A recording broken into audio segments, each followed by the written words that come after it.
Hi everybody, I'm Stan Zaslavsky from Eagle Vision Property. Welcome again to another one of our interview with the property development experts. Today I bring you Peter Motalli. Peter has been a property developer for over 30 years. I've actually met Peter in 2003 when he was working with a development site that was a little bit out of the ordinary, and I'd actually have Peter tell you a little bit more about it shortly. But really what we wanted to talk about is a series of videos on how to buy a site with a permit already in place and what needs to happen to assess whether the site is going to be viable or it's not. So Peter, welcome, I guess. Tell us a little bit more about Herbert Street. Okay, thanks for having me, Stan. Well, there was a site in Herbert Street, Northcote, that we developed back in 2000, the acquisition, and we completed that development in 2003. So a bit of the history on that one there was a acquisition that we purchased from the Crown. So it was a Crown land, government land, Victorian government.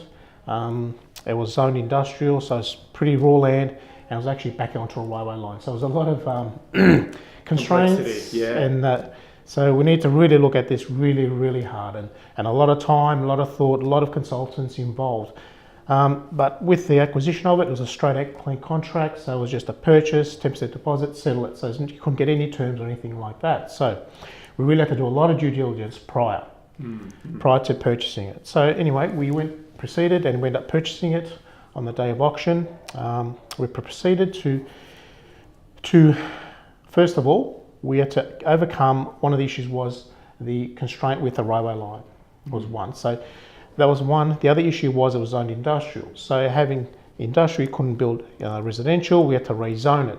So what we decided to do is to have two concurrent planning applications. So one to rezone and one to put an application in for a residential dwelling. So we went for an apartment building of 20 apartments and also 8 townhouses on the site. So it's about 2,400 square metres.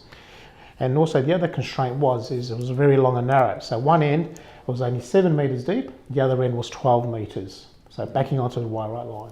Yeah.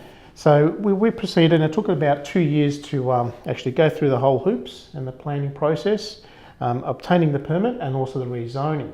So what we did at that time, because it was a long process, ended up going into 2003. So we constructed the first stage we decided was the townhouses, the 8 townhouses. So we did that, and to split it up, and then to proceed on stage 2, which is build the apartments, just to sort of de-risk the site rather than sort of putting all that money in at one moment. So we proceeded with that, and having said that, at that time the townhouses were completed, the market did shift.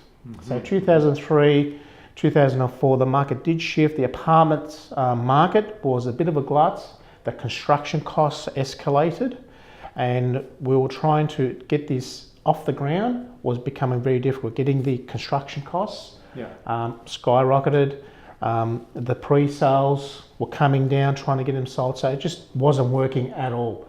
So we had this huge parcel of land, a permit for 20 apartments. Well, what do we do with it? So back to the drawing board. We sat down, went through it all again. We decided, okay, well, looked at the market. What was acceptable in the market, what was still working, was townhouses. Right. So the townhouses market was still great. People still buying the townhouses. The construction cost wasn't such high because it's more of a residential development, not so commercialised, and it did work. Fantastic. So back to council, back through the planning process, we obtained 14 triple-storey townhouses, a permit for that, and then having said that, we were able to actually on-sell the project quite quickly for about 1.650. On-sold it quite quickly to another developer, which they immediately started constructing on it. So just gives you an example of things that, or planning applications you can change or you can amend or need to look at it more thoroughly, and also taking into account of the market change, because the market does change. If there's oversupply, it will change. If there's undersupply, it will change. And just to show how fluid the process can be. Yes. Rather than just being stuck to what. Correct. You've got to be open-minded and really look at the market and what's acceptable to the market at current times. Excellent. Look, thank you for that. That's all the time that we have for today.